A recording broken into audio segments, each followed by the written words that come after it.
Goeiedag en ook welkom. Dankie dat jy inskakel en saam met ons verder reis so deur die Here se woord. Ons staan vandag by Psalm 73 stil, wat 'n psalm is van Asaf, en hierdie opskrif wat eintlik 'n refrein en 'n tema reg deur hierdie psalm is: dit is goed vir my om naby God te wees.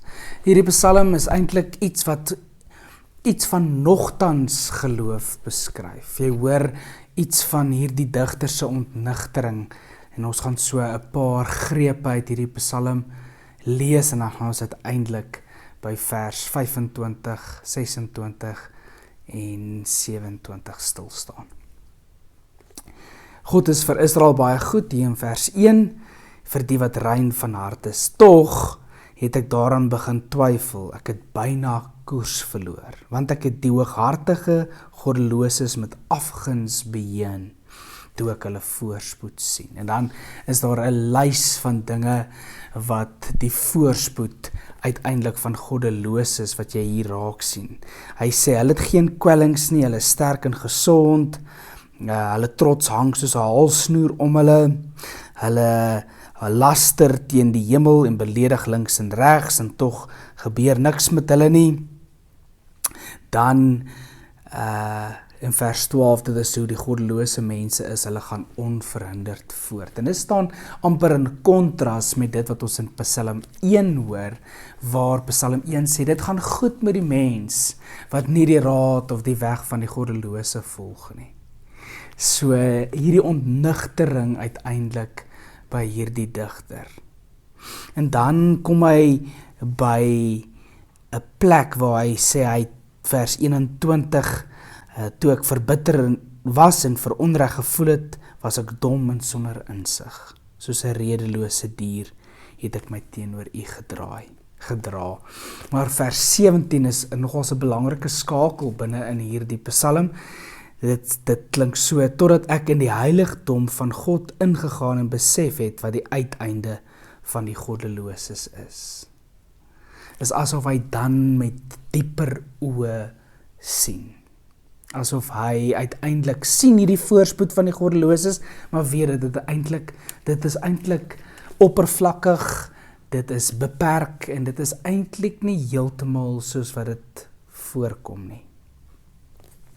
En dan kom hy by hierdie wonderlike gedeelte, is amper as jy Habakuk lees, nogtans sal ek in die Here jubel, al is daar 'n klomp redes wat mense het om mismoedig te wees. Is die olyfoes mislik, of die kampe sonder kleinvee wees, maar nogtans sal ek in die Here jubel. Hoor wat sê hy hier in vers 26, waarskynlik het ek voorheen die goddeloses eintlik met afguns beheen, ek het eintlik gesê, maar die lewe is onregverdig, en dit kan nie so nie. Hoe is dit dat dit met die goddelose goed gaan? En dan skryf hy, sê, daar is niks in die hemel of op aarde wat vir my meer beteken as u nie. Al is ek afgetakel na liggaam en gees, God is my sterkte, aan hom behoort ek vir altyd. Die wat ver van u af is, gaan uiteindelik verlore.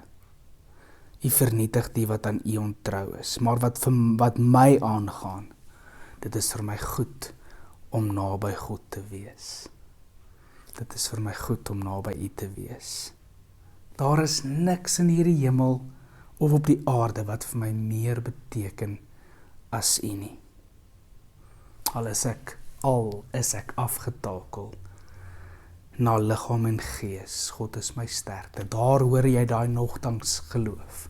Al lyk dit so, al is ek afgetakel, al is ek heeltemal tot op die einde van my kragte beproef, nogtans is die Here my sterkte, is God my sterkte, nogtans geloof. Hoe dit mag lyk, hoe is dit, waar is die geleentheid waar ek en jy nogtans geloof kan beoefen? Jy sien in Psalm 1, hoor dit, daar is 'n klomp redes om uiteindelik God te loof. Hy is soos 'n boom wat by waterstrome geplant is, sodat jy uiteindelik hierdie belewenis het. Maar nou lyk dit nie so asof dit gaan uitloop op iets wat goed is nie. Dit lyk asof die wat sleg is, dat dit met hulle goed gaan. Maar nogtans, al is ek afgetakel na liggaam en gees, God is my sterkte. Mag jy ook so die nabyheid van die Here beleef, mag jy dit ook saam bely, dat hy jou sterkte en jou krag is. Dankie o Here dat U met ons is en saam met Asa wil ons sê, dit is vir ons goed om naby U te wees. Nogtans, as dinge nie lyk asof dit vir ons gaan goed uitwerk, asof dit lyk asof ons opponente die oorhand het, asof die mense wat aan U ontrou is, asof hulle vooruit gaan. Nogtans sal ons aan U vashou. Dankie o Here dat U met ons is en saam met ons ook ons aan die hand lei. Ons bid dit in dankbaarheid, ook in U wonderlike naam. Amen. Mooi dag verder vir jou, ons gesels weer.